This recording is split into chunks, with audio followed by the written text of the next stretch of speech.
A leopard has been following you for 20 minutes. You have not noticed. That is not a lapse in attention. That is the entire design of the animal. It has matched your pace, stayed downwind, and kept cover between you and it the whole time. It has already chosen the piece of ground where this ends. It is waiting for you to walk onto it. And here is the part that matters.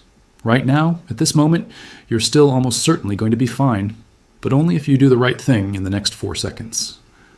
Almost everything your body wants to do is the wrong thing. For most of the time human beings have existed, this was not a nightmare. It was a hazard, the way traffic is a hazard now. Something that happened often enough that every group had a procedure for it, and everybody knew the procedure by the time they were 6. We lost that procedure so completely that most people alive today would die of it.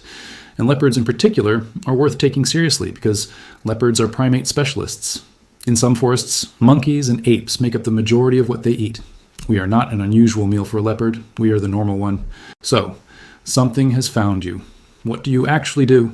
Here is what everyone thinks the answer is. The first instinct is to run. It is the strongest one. It arrives before any thought, and it is the fastest way to die available to you. A leopard covers short ground at around 50 kilometers an hour. A frightened human being does maybe 20, badly, over rough terrain while looking backwards. But the speed is not even the real problem. The real problem is that running converts you from a thing that might fight into a thing that is fleeing. And every predator on Earth reads that signal the same way.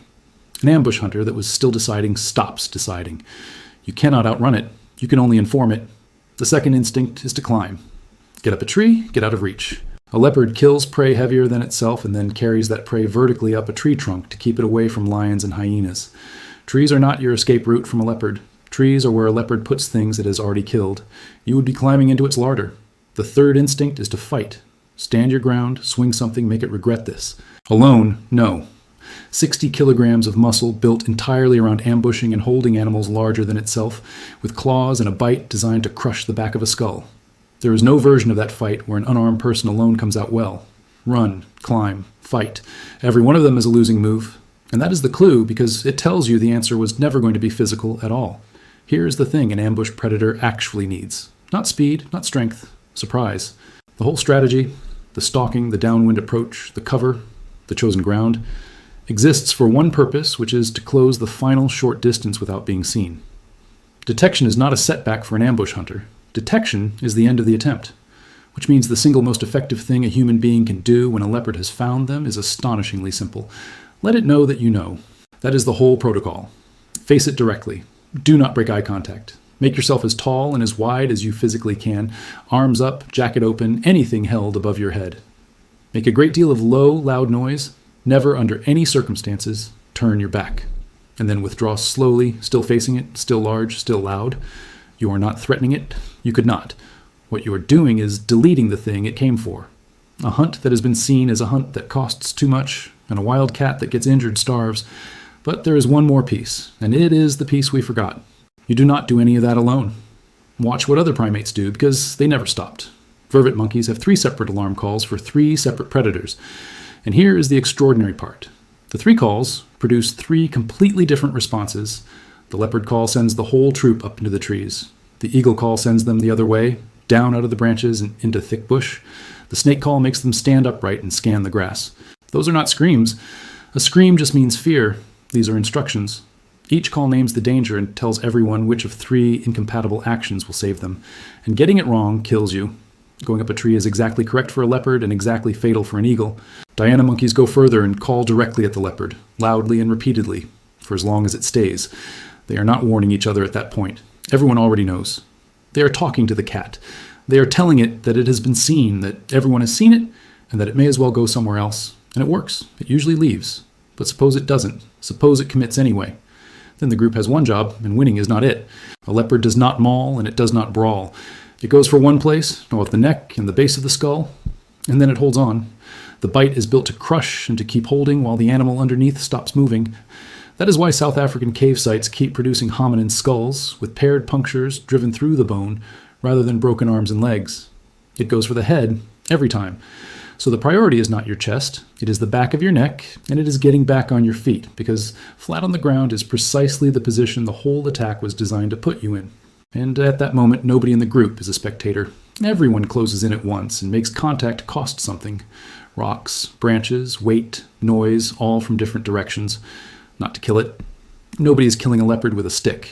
The entire objective is to make it let go and reconsider, because a cat being struck from 4 sides while holding something is a cat watching its own arithmetic collapse. Our ancestors had that system because everything around us still has it. And on top of it, we built things nothing else has. We built a group that closes ranks instead of scattering. Studies of forest chimpanzees found that leopard predation shapes how large a party travels in. Where the cats are, the groups get bigger. Numbers are not comfort. Numbers are the defense. We built fire, which turns the darkness a cat depends on into a lit room. We built walls out of thorn, which cost nothing and stop a rush. And we did one more thing, which is the largest of all of them. Every great ape alive builds a nest to sleep in, up in a tree, off the ground, out of reach. A fresh one, every single night. Chimpanzees do it, gorillas do it, orangutans do it. It is the most consistent behavior in our entire family, and it is not about comfort. It is because after dark the ground belongs to cats. At some point our ancestors came down out of the branches and stayed down. Understand how reckless that is. Sleeping on open ground, unconscious, for 8 hours in a landscape that has leopards in it, is a decision that should have ended the lineage inside a generation. It only survives if 2 things are true at the same time. Something is burning and somebody is awake. So the fire and the night watch were never comforts we added once life got easier. They were the entry fee for sleeping on the floor. We could not come down out of the trees until we could hold the night.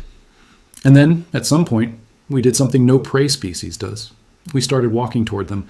Modern hunter-gatherers in Tanzania have been documented approaching lions on a fresh kill as a group, slowly, deliberately, out in the open, and taking the carcass, not sneaking in afterwards. Walking up while the lions are still on it, and letting the lions decide it is not worth the argument. Think about what that requires. You have to be so confident in your group's ability to make itself expensive that you can spend it on purpose against the largest predator on the continent to get lunch. That is the same protocol. Be seen, be many, be loud, be unprofitable. It just got turned around and pointed the other way. Except none of it left. 2 million years of running that procedure does not switch off because you moved into a building. It is still installed and you can catch it working. Try to walk away from something that frightens you without looking back. You will find that you cannot. Something makes you turn. And what feels like weakness is actually the oldest rule in the protocol, which is that you never present your back to a thing that hunts. Notice what a crowd does the instant something goes wrong. It gets loud, it gets tall, and it turns to face. Nobody teaches that. And notice when we actually get hurt. Researchers who studied lion attacks on people in Tanzania found them concentrated in specific conditions. After dark, at times of year when people sleep out in the fields, and overwhelmingly when someone is alone. Dark, isolated, unaware. The same 3 conditions, still. Which brings it back to the 20 minutes you did not notice. If it happened to you tonight, a car park, a footstep behind you that matches your pace, that cold certainty that you are not alone. You already know what you're going to do. You will not run. You will turn around and look straight at it. Everyone will tell you that is fear. It is not. That is a procedure older than our species, running correctly in a species that has forgotten it ever learned it. You're not scared of the dark. You are following instructions.